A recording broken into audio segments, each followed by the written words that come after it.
misteri rumah sakit Angker Kediri. Kami berlima mencoba memasuki kamar mayat itu. Beberapa meja besi berkarat dengan tali pengikat yang sudah usang berdiri di tengah ruangan. Seolah menunggu penghuni baru. Di sudut berjajar lemari pendingin mayat yang pintunya terbuat dari besi tua. Setelah masuk, kami segera merekam semua yang ada di kamar mayat itu. Bahkan Rini, sang editor, merinding, tapi tetap menggenggam alat perekam audionya. Lihat guys, ini dia tempatnya. Lumayan creepy kan? Tapi kok nggak ada penampakan ya?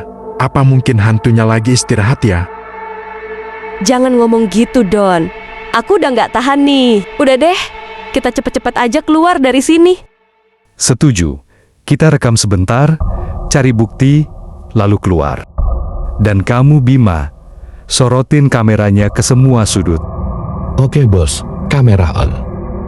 Banyak noda-noda bekas darah di sini, kayaknya darah yang udah kering. Benar, Bim. Tiba-tiba, Rini bertanya. Tunggu, kalian dengar itu? Dengar apa, Rin? Kami semua terdiam, mencoba menangkap suara yang Rini maksud. Dari salah satu meja di pojok, terdengar suara lirih, seperti bisikan, diikuti dengan isakan tangis yang samar-samar. Cepat pergi.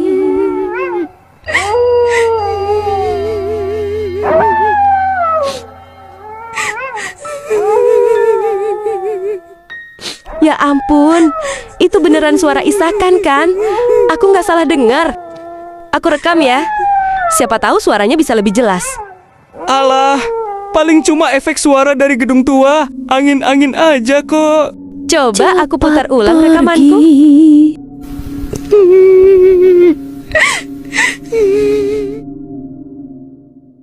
Itu suara tangisan, bukan angin. Tepat setelah rekaman itu berhenti, pintu laci lemari pendingin mayat di pojok ruangan membuka, menutup sendiri, berulang-ulang. Cepat, tutup pintunya.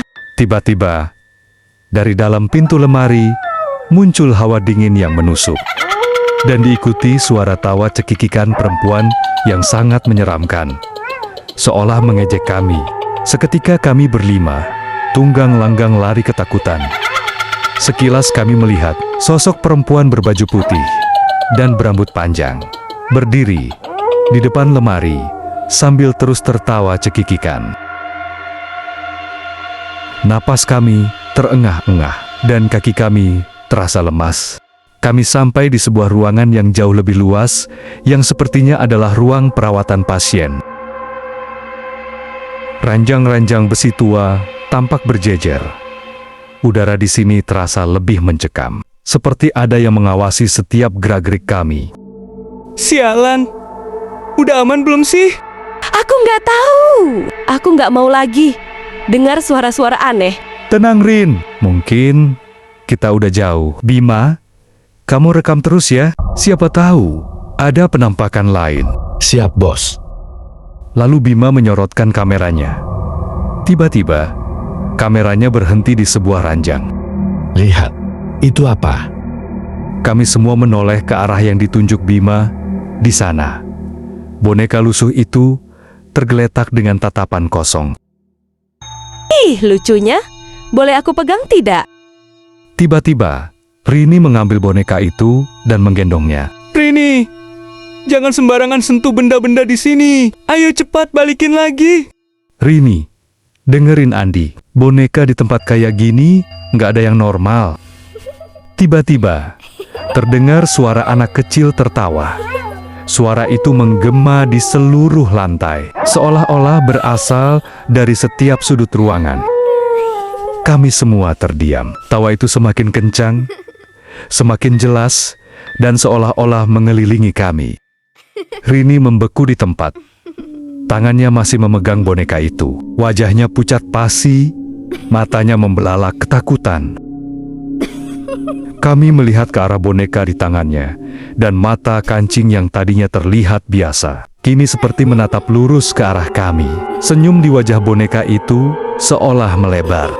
Bim, lihat belakangmu. Lihat apa? Lihat rekaman handphoneku. Tapi aku kok tidak lihat.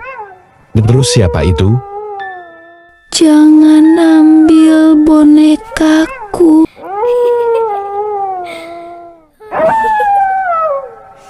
Bagaimana cerita selanjutnya?